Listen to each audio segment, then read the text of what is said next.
Dejstvo je, da je potrebno znanosti v tem segmentu zaupati. Potrebno je zaupati medicinski stroki.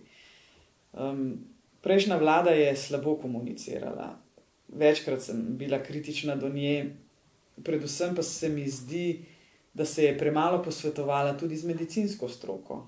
Nenazadnje, če se prav spomnim, v strokovni skupini ni bilo nobenega epidemiologa, kar je bilo meni kot laiku nerazumljivo.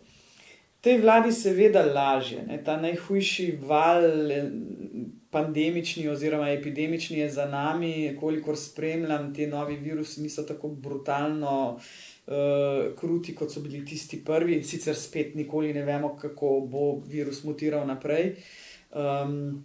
Ampak sama v predsedniško palačo zagovornikov teorij zarot ne bi sprejemala.